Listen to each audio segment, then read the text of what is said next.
Hey everybody, JP here at Fontaine Landscaping. Looks like spring's finally here, and what that means is we got to go out, look around the yard and see what kind of issues we have going on with our turf grass. One thing I always hear from people every year, and not just in springtime but all throughout the course of the year, because it bothers them so much in the spring that they still feel the need to talk about it later in summer into fall, is that the issue of VOLE damage on turf grass. This winter we didn't have a ton of snow here, so good thing about that is usually the VOLE damage is typically minimized when we have less snow cover. However, I did find a little spot here where we do have some VOLE damage. So right in front of me here, what we're looking at is some Kentucky bluegrass turf grass, and there's been some damage here from some voles. Now, a misconception that a lot of people have is when you get some VOLE damage that this is the end of the world and the lawn is ruined, etc. Typically that is not the case, and I'm going to show you guys here just how some VOLE damage can be remedied very quickly and easily and very inexpensively as well. So basically what you're going to want to do is identify where that VOLE damage is, and you can take a rake on there. It could be a metal bow rake like what I'm using, a little bit more rigid, and if you want to, you could also use just a plastic fan rake as well too. Works just fine on that as well. So you can see I'm scraping this all the dead matter up here, a bunch of the thatch and some of the grass material from last year. Now what I'll do with that is just kind of rake it aside here, and I'll deal with that later. In the meantime, you can see here we've got this area. Now this hasn't been totally stripped clean here, this grass. There's still, if you look all throughout here, there's still lots of green in here. There's a pretty good distribution of grass, you know, all in and around through here, despite a little bit of damage. So we look at this now. This looks like something that's, you know, a little bit of an aesthetic problem here. But the reality is that this is not a huge issue. With bluegrass, it's always continuously reproducing and spreading out and sending what we call stolons all over the place, which are essentially roots that send new shoots up all over the place. So this grass here will in fact regenerate itself super quickly. We just want to make sure, you know, we give it ideal growing conditions, water, fertilizer, etc.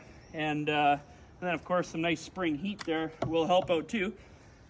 Now with the fact that this is bluegrass and it will spread around and whatnot, typically with bluegrass, if we were to go and put some seed on here, we're looking at about 4 weeks typically for that seed to germinate. So in this case, because we've got a pretty good distribution of existing grass in this area, I'm not going to get in here at all with any type of seed. We're not going to apply any seed because we're going to get basically all the existing grass basically growing all through there and acting as a seed would, because like I say, that seed takes so long to germinate that in this case it's not worth it to us. One thing to be certain with seed there for sure, if you go to you know, a lot of the big box stores and stuff like that, for example, a lot of the seed mixtures that they sell, they do germinate quickly. However, typically you have different types of grasses in there, fescue, ryegrass, also mixed in with some bluegrass.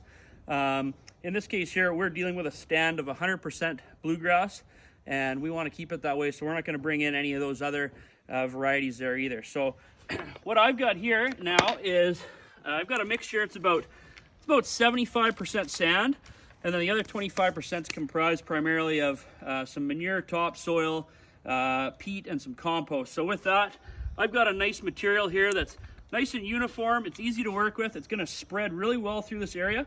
And the concept with bringing in this little bit of top dressing on here is we're going to bring a little bit of nutrient into the area, but the main thing is any of these areas that were kind of decimated a bit by the voles and we've got any sort of unevenness in that, we basically just want to level that out. So that's what we're going to do here with this top dress mixture. So I'm just going to take it here, spread it around on my affected area, just sort of relatively evenly all over, so I don't have too much or too little in any particular area.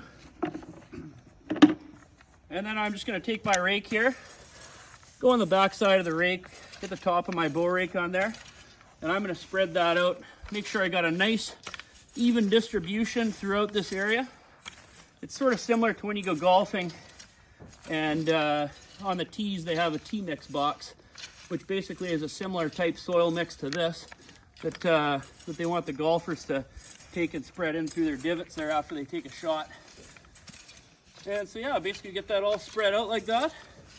That's nice and smooth here. And that, folks, is a nice vole repair. Quick, easy, inexpensive, and you don't have to worry about it. Thanks for listening.